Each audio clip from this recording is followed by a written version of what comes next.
Ciencia, deporte, ciclismo, triatlón. Esto es Training for All, tu podcast de referencia.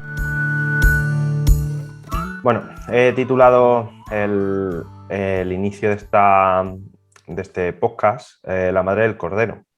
Y es que al menos para mí lo es. Y es que ante la igualdad de niveles que estamos viendo últimamente en el ciclismo, también incluso a nivel amateur, porque hay un montón de personas en una participación súper extensa en un montón de competiciones, da igual el nivel que sea, y muchas veces hay un componente que se pasa por alto y que es el que vamos a ver en este capítulo de hoy, ¿no? Y es la carga cognitiva, los aspectos cognitivos. Es evidente que la potencia sin control, como en el famoso anuncio, no sirve de nada. Pero más allá de un buen pacing de carrera, tenemos el cuándo y el cómo, o lo que es lo mismo, el timing y la táctica. Tenemos una tesis completa de un autor, Andrew Novak, en concreto para el mountain bike, y también tenemos artículos como el que vamos a hablar hoy, que nos habla de la carga cognitiva, que sería un poquito darle la vuelta a lo que Novak nos habla. Novak más bien le da un papel primordial a la toma de decisiones dentro del rendimiento, y este artículo pues, le da completamente la vuelta y mide el peso de esa toma de decisiones, de esa carga cognitiva y los efectos que ésta tiene sobre el rendimiento, ¿no? Y esto es algo de lo que vamos a hablar, como he dicho antes, hoy. Y es que puede un recorrido o una circunstancia concreta o una tarea concreta que tengamos encomendada dentro de lo que sería nuestra sesión o nuestra competición, disminuir nuestro rendimiento. Pues hoy lo vamos a ver. Así que os voy a dejar con Sergio para que introduzca el paper y nos dé un poquito más de luz sobre este tema. Hola a todos. Bueno, en el paper que traemos hoy, que vamos a comentar aquí en este episodio, vamos a desgranar y a ver qué efectos tiene la carga cognitiva en el rendimiento deportivo. Concretamente, lo que se estudia en este paper sería en el ciclismo y de manera autorregulada, es decir, la autorregulación del esfuerzo. Un ejemplo claro de ejercicio autorregulado y buscando el máximo rendimiento podría ser ni más ni menos que una contrarreloj en ciclismo, tanto en cronoescalada como en llano, en fin, el perfil no sería tan importante.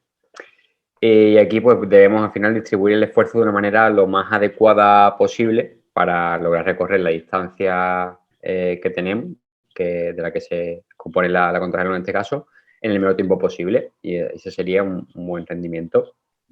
Esto realmente presenta una tarea cognitiva muy demandante, ya que tenemos que integrar y procesar mucha información a la vez. Es decir, cuanto más rápido procesemos esta información y de manera correcta, más rendimiento o más éxito tendremos. Esta información puede ser tanto externa como interna. Todo esto además lo tenemos que hacer cuando vamos como se suele decir, con el corazón en la boca, perdón, lo que dificulta mucho que esa toma de decisiones sea la más acertada en muchas de las ocasiones. Esto implica que nuestra atención a estos estímulos que se nos van presentando debe ser selectiva y tenemos que poder centrarnos en lo verdaderamente importante para la tarea que estamos realizando, desechando así los estímulos que no sean relevantes para la misma. En esta focalización de la atención, que sería lo que acabamos de comentar, podríamos diferenciar dos procesos. El primero sería el top-down o procesamiento de arriba hacia abajo, y este tipo de focalización de la atención vendría muy influenciado por las representaciones mentales que tenemos de la tarea en sí, los conocimientos previos, las expectativas, las experiencias, etc. Y por otra parte tendríamos el bottom-up, que sería el procesamiento de abajo hacia arriba, y esto vendría más influenciado por estímulos externos y sus características, sobre todo cuando nos enfrentamos a una situación relativamente novedosa. Sí. Por estos motivos, resulta tan interesante indagar en cómo afectaría una carga cognitiva más o menos demandante a esta autorregulación en el ejercicio. Y si la experiencia previa puede ser un factor importante que tengamos que tener en cuenta. Para ello, en este estudio que traemos hoy aquí en el episodio, pues se contó con una muestra de 28 sujetos, sanos obviamente y también relativamente entrenados. Se buscó que tuvieran más de 6 horas a la semana de entrenamiento, con una edad de entre 18 y 40 años, y se les realizaron 2 pruebas de contrarreloj en el ciclismo, de manera simulada obviamente, de una duración de unos 20 minutos y estaba autorregulada, como veníamos diciendo. Mientras hacían esto, pues se le iban presentando tareas de memoria, una más sencilla, otra más compleja. En todo esto, pues se tomaron las mediciones de sensación de esfuerzo percibido, de potencia, de pulso y de fatiga mental. Así que nada más, os dejo con mi compañero Gabri, que va a seguir desgranando este artículo. Bueno, por parte también de los autores, y los cuales muestran que el propósito de este estudio fue mostrar si la realización de tareas que implican una cierta carga mental o cognitiva influye en los procesos de rendimiento y de fatiga durante la contrarreloj o una prueba, en este caso, de 20 minutos. Dentro de este estudio, los autores muestran que no hay diferencias significativas en el uso de una mayor carga cognitiva respecto a grupos en los cuales no existe ese tipo de carga, en criterios sobre todo relacionados con RPE, potencia y sobre todo al final la parte relacionada con el rendimiento propio que se da en este test de 20 minutos. No obstante, refieren que se requiere más literatura al respecto, donde haya variaciones sobre la duración de las tareas, obviamente también implicaciones más específicas dentro de, como comenta mi compañero Sergio, de aspectos relacionados con una jornada completa, etcétera, y a partir de ahí ver si esos factores relacionados con esa carga cognitiva, duración y demás son también fundamentales para tener en cuenta, obviamente, resultados más, entre comillas, fidelignos o, sobre todo, aportar un mayor grado de evidencia o más evidencia al respecto de esta hipótesis.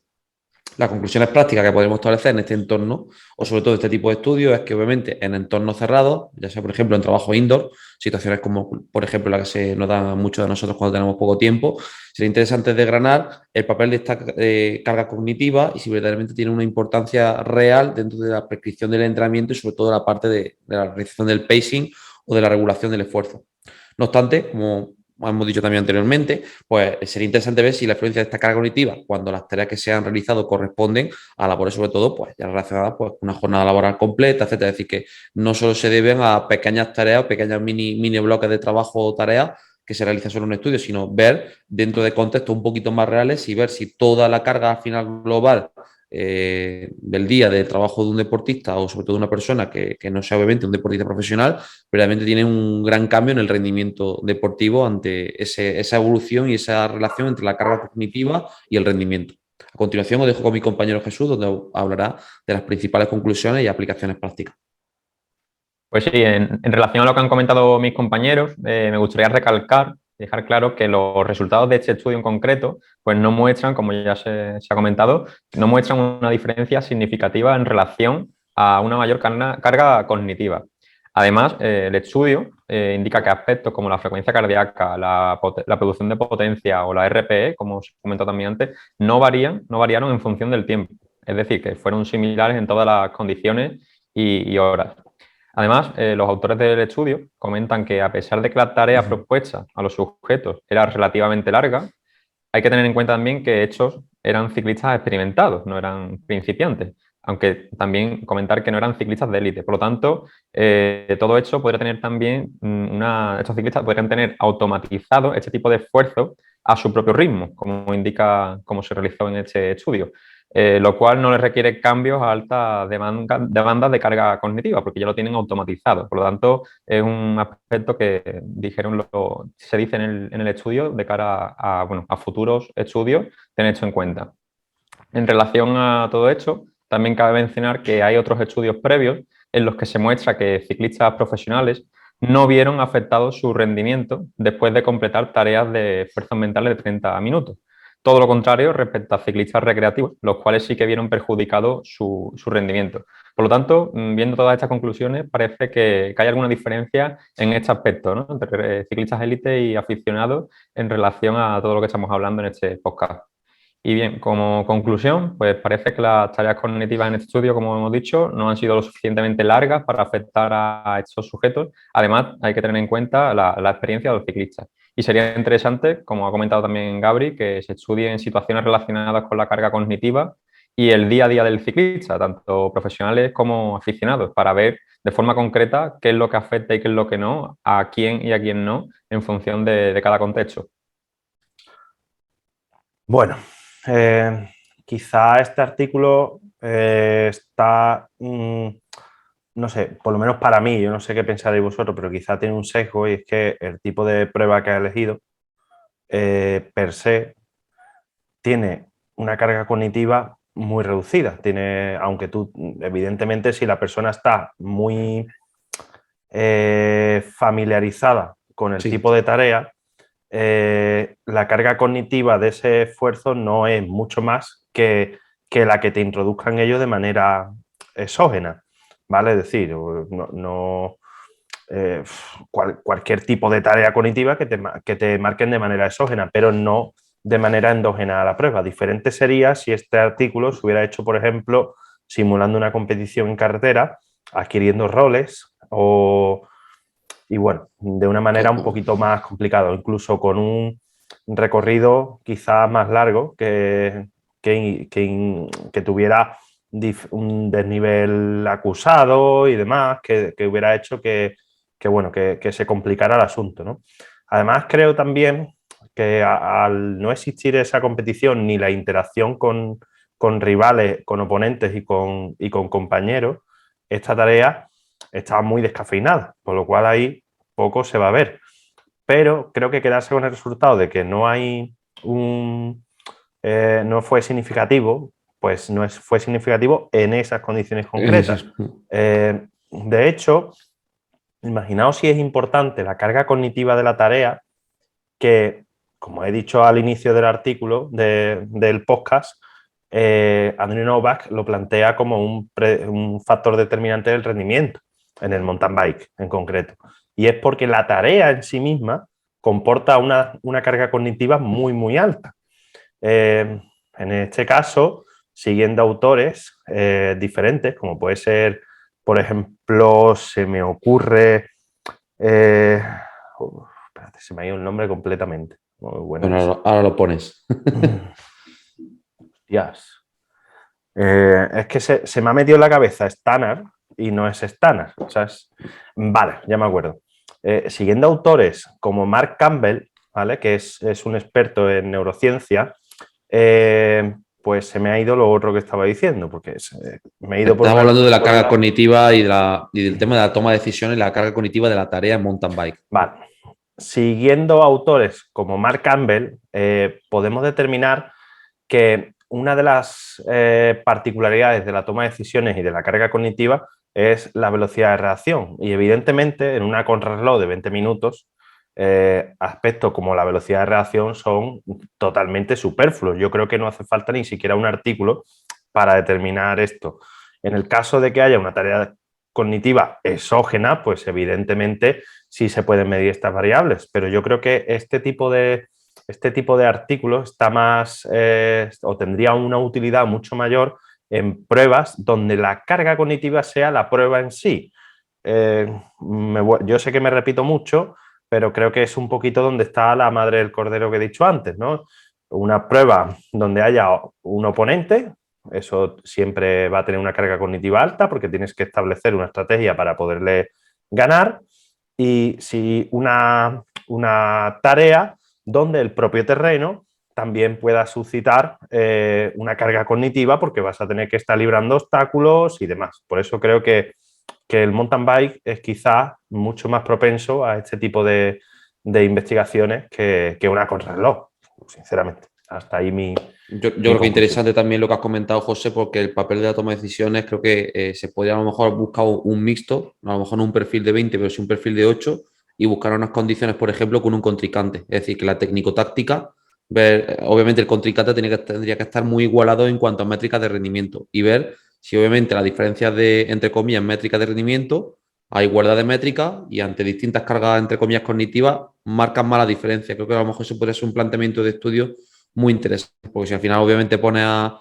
Claro, el problema de ese tipo de estudio en toma de decisiones, ¿cuál es siempre? Que dicen, no, pero es que a lo mejor otro deportista está más fuerte. Buscar deportistas que entre comillas tengan perfiles muy similares, entre comillas, y buscar esas diferencias al final también en la parte de toma de decisiones, que creo que también es es lo que a lo mejor se podría mejorar, obviamente de manera constructiva dentro del apartado, porque al final sí hace una carga cognitiva, pero y además son deportistas que pueden estar familiarizados ya con el test o con la prueba en sí, claro, al final es ejecución, orden, ejecución, no es A una ver, variabilidad a la hora de hacer las cosas. creo que el problema de este artículo es más de base. Es decir, plantea la hipótesis de que una carga cognitiva alta, en este caso exógena completamente a la tarea normal. Es decir, tú cuando Sí. vayas en una crono no vas a tener a un tío haciéndote una tarea cognitiva, ¿sabes? Porque Obviamente. te van a poner un pacing o no, te lo vas a autorregular como tú quieras, pero ya está. ¿Sabes? No hay más nada, no hay alguien ahí Que yo creo que han dándote la cogido vara. la situación, la modalidad que menos transferencia tiene a ese estudio. Que podrían haber cogido Sí, cualquier Yo otra creo que es modalidad de interesante. Esto totalmente. atletismo, de mismo deporte. en técnica embajada, tal vez. Quizás Como lo que esto, hacían al Novak, por final, ejemplo. yo creo que al final el estudio, bueno, a lo mejor la idea está bien o el objeto de estudio está bien, es Sí, interesante. la pero hipótesis está bien planteada, o sea, claro, es una hipótesis. quizá ha sido la manera más simple de llevarlo a la práctica. Entonces, esto, en cuanto a aplicación real, situaciones reales, pues se queda un poco Corto. alto, corto, limitado, ¿no? Obviamente, lo ideal que sería, pues eso, medirlo en situaciones reales. Al final, esfuerzo autorregulado prácticamente es cualquier carrera y precisamente una contrarreloj, pues a día de hoy quizás no sea tan autorregulado porque al final con la tecnología y demás sí que te marcan un pacing, ¿no? En base a tus características, tus datos, etcétera, y tú intentas o deberías llevar eso porque es lo que se supone que te va a dar el mejor rendimiento. Entonces, bueno, yo me quedaría con eso, que a la hora de, ya lo comentamos en episodios anteriores, a la hora de hacer un estudio, pues bueno, una visión más amplia de toda la materia, etcétera, no solo del objeto en concreto de estudio, pues al final den estudios quizás más completos o más, por lo menos más prácticos, diría yo. Claro. Yo, mira, me voy a ir a una parte que ha sido tuya, la del top-down y la del bottom-up, ¿vale? Y es que el problema es que esta tarea, joder, mis perros, vale, que no sé, vale, y es que esta tarea en concreto, la representada en este artículo, para mí, por lo menos para mí, carece mucho de bottom-up, es decir, ese factor externo te lo está introduciendo como una carga cognitiva, pero que realmente eso no se parece a las circunstancias reales que te van a pasar en una competición. Y en una crono, como hemos dicho ahora mismo, simplemente por tecnología ya sí, tú vas a autorregular, porque tú puedes ser una persona muy impulsiva, que aunque te pongan un pacing, pues a lo mejor te pasas un poco, no llegas, lo que sea, ¿no? Pero una crono, si te marcan el pacing, a tomar por culo el bottom-up. Lo único que te puede afectar desde esa parte sería las condiciones climatológicas, por ejemplo. Punto. No habría otro aspecto que te pueda perjudicar. Y en el caso en el caso este de la crono, pues yo no lo veo. Yo creo que ese es el error de base del artículo. Evidentemente estoy de acuerdo en el tema que ha dicho Sergio, pero yo creo que nos han complicado mucho la vida, ¿sabes? Y que quizás este tipo de artículos necesita que se le den una repensada, ¿sabes? Y que se vea la carga cognitiva como un factor desde la parte de vista endógena de la prueba, no desde la parte de vista, desde el punto de vista exógeno. Es decir, que no sea la carga cognitiva que tú introduces en la tarea, que tú la cambias de manera artificial, sino que sea la propia carga cognitiva que genera la tarea. Como por ejemplo ir en un pelotón, que haya gente saltando para escaparse, que viene un momento clave de la competición, o si es el mountain bike, que haya curvas enlazadas, zonas que no conoces, el terreno que cambia, en fin, ese tipo de cosas, ¿vale? Creo que va un poquito más, se tiene que encontrar algo que se pueda medir ahí para determinar cómo afecta al rendimiento este tipo de cargas cognitivas que tiene la propia tarea, no que nosotros le metemos desde fuera, porque eso no se parece a la realidad, por lo menos desde mi punto de No vista. tiene transferencia a la competición. Es que como conclusión, que la gente, a pesar de que los resultados del estudio están claros, que, bueno, que no subestime a todo lo que es la carga cognitiva, porque hay otros muchos estudios y demás, investigaciones que sí que la toman con mucha más importancia que este. Y nada, en futuras investigaciones seguro que lo enfocan de otra forma y se ven resultados más claros. Perfecto. Pues nada, lo demos por finalizado aquí, que al final nos hemos extendido un poquito más. Lo siento por enrollarme como una persiana. Y nos vemos en el capítulo 16. La próxima. Hasta luego.